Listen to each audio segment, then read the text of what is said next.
I'm a computer science major. I'm Greg. I'm a computer science major. My name is Toby. I'm a computer science major. And I'm Paul, and I'm a computer science major. And the topic we chose to do was self-driving cars. Specifically, are self-driving cars safe, and are they being integrated into society safely and responsibly? We chose this topic because this is a major change coming to society very soon. Self-driving cars have been in development since 1920, and finally in the late 2010s, we're seeing companies trying to bring self-driving cars into the hands of consumers. And self-driving cars have the potential to make roads safer and give you a lot of time back on your daily commute if you drive a car to work every day. Our target audience for the video was the average American who might not necessarily know a lot about self-driving cars, and because of that they might be skeptical about their safety or might just not think about it very much. So because of that, we tried to refrain from diving into too many technical details and instead focused on how historically safe the self-driving cars have been and how they're currently being integrated into society and how governments are responding. Because of the potential of self-driving cars to be either dangerous or how beneficial they can be for society, we decided to make this informational video and to try to keep persuasion out of the video to allow people to make their own ideas and opinions on self-driving cars and whether they have a place in our society and when they have a place in our society.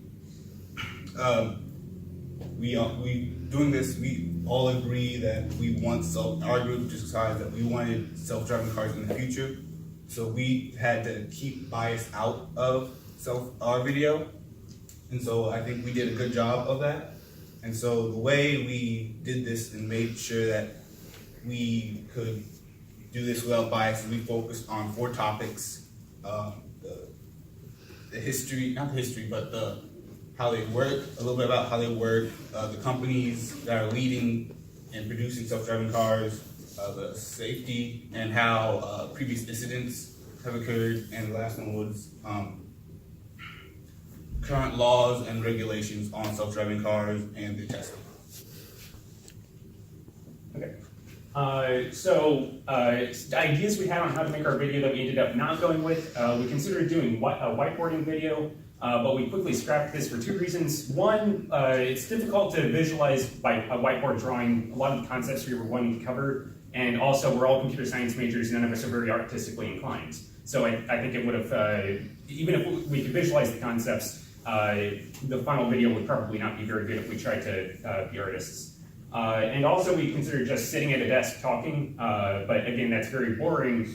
So instead, we decided to film one of us sitting at a desk talking, but overlay video examples of self-driving cars that we pulled from the internet, and also, as well as examples of incidents involving self-driving cars that resulted, unfortunately, in people getting hurt. So like by displaying these videos, it allows the viewer to see what self-driving cars look like, see how self-driving cars visualize the road, which is probably not something we can really relay very well in human speech. It's better if we can just show multiple examples of that throughout the video.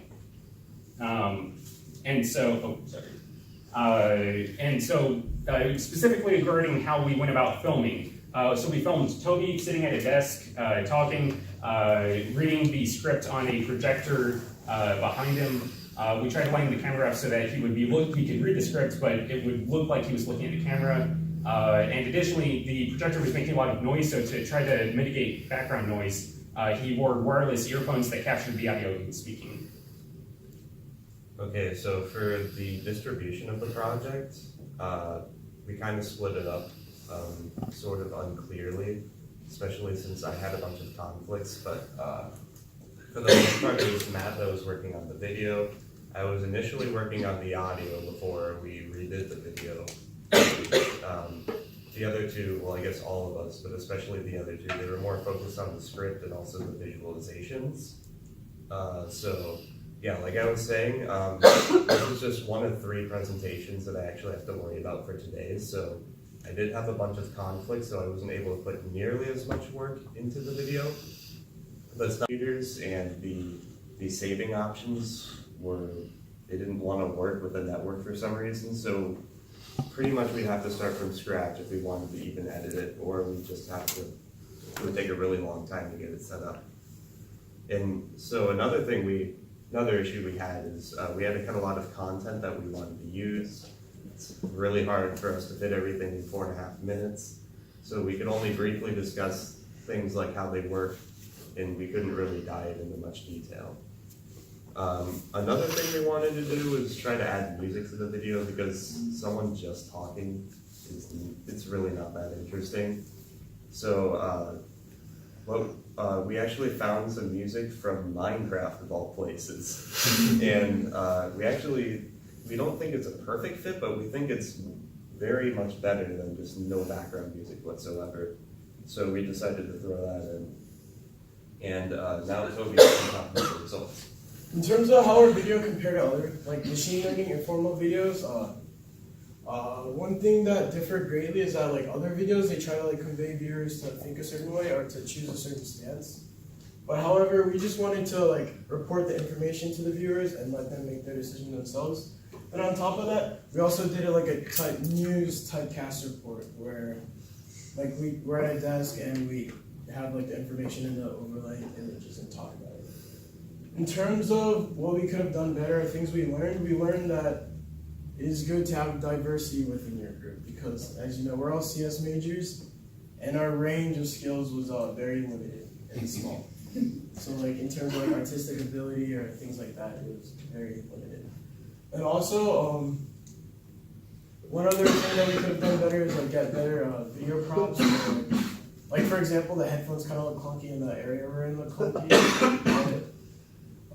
It would have improved the quality of the video. And also, one other thing we could have done is focus more on like a CS topic that would be worthwhile to explain the like technical sides of it to the audience, so that we could work in a place where our skill sets align better. So now we'll show you our video.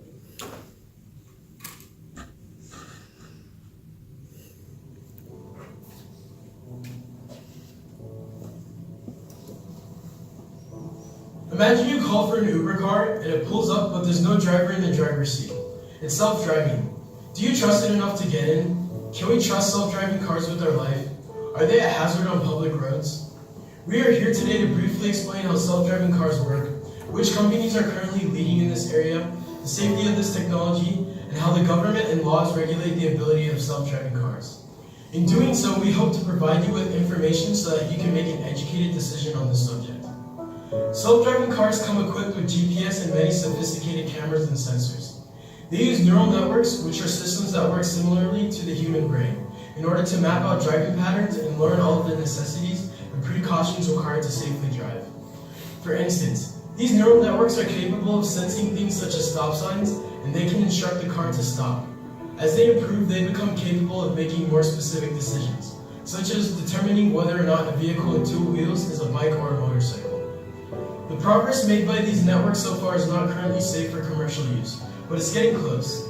The same applies with current GPS technology. The information it provides isn't nearly accurate enough for it to be optimally effective for self-driving cars.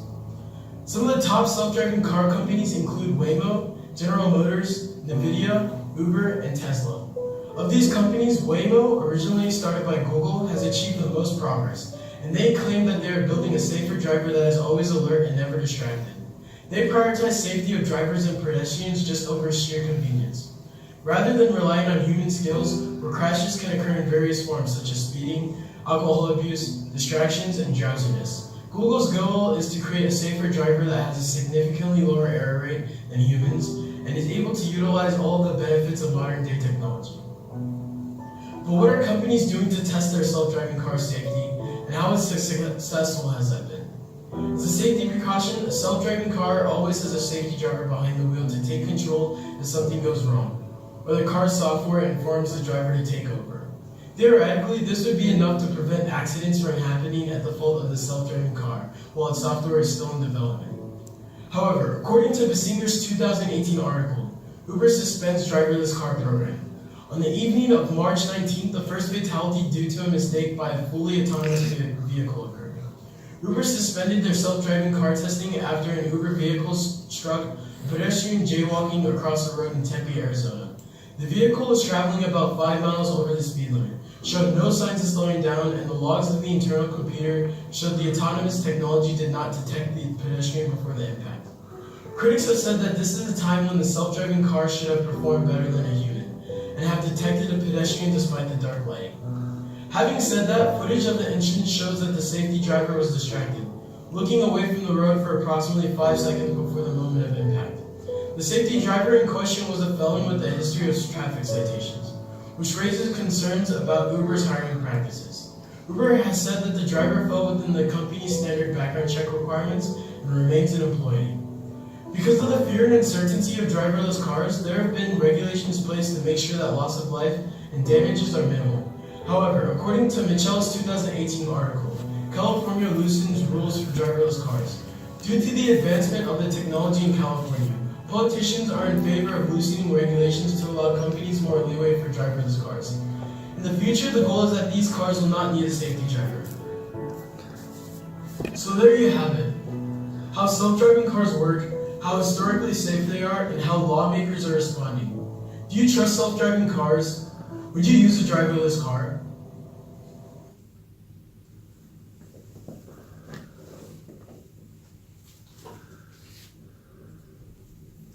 So yeah, that's our video. I hope you learned something about self-driving cars today and can now be more educated when considering their safety. I would now like to open the floor up to questions.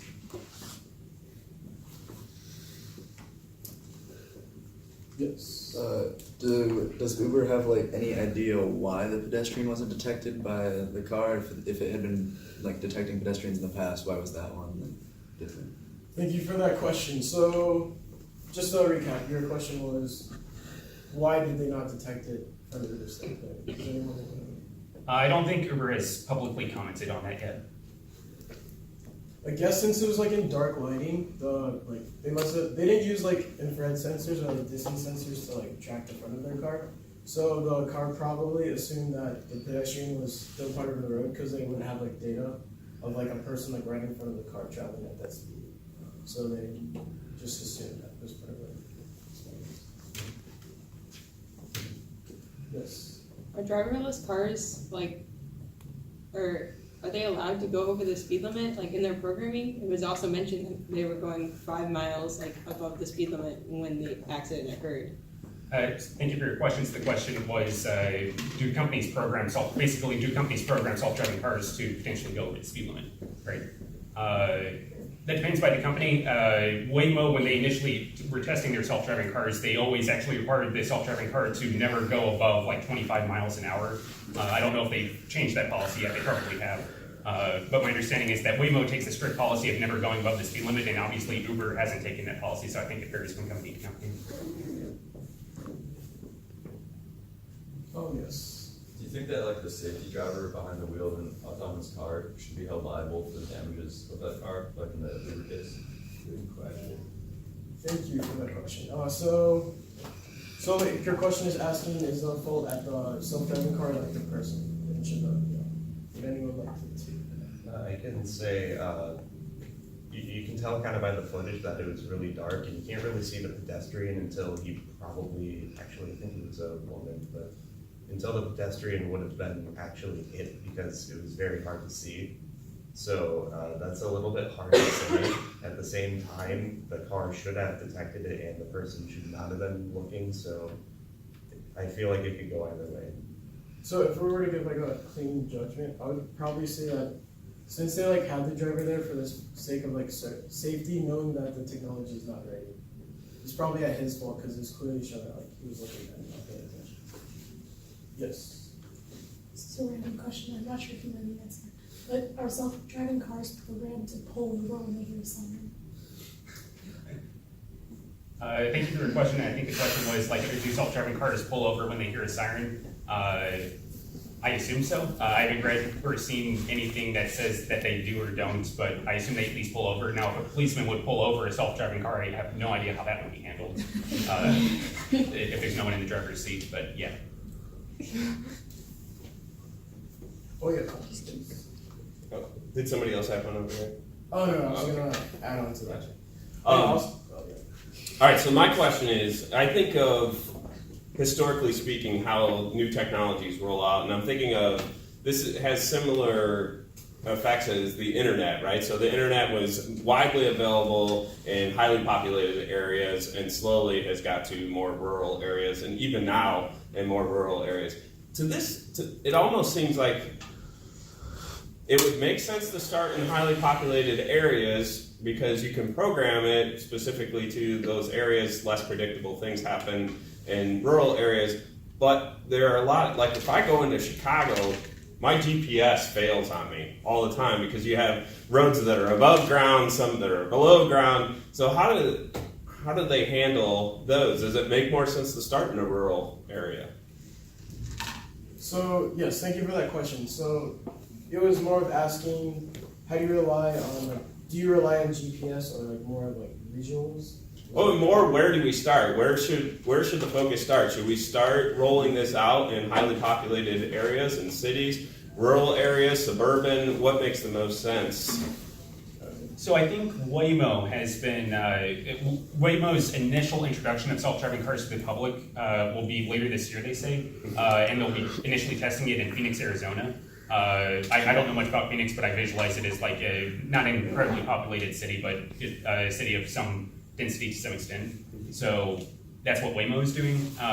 If you give, and that's going to be like a ride-hailing service, right? So if you give a self-driving car to an individual person, there's no guarantee that that person isn't going to try to use that self-driving car somewhere else in the country, right? So trying to restrict it based on location only works until you give an actual self-driving car into the hands of the consumer. So, but currently I think that they are testing it in cities at this point.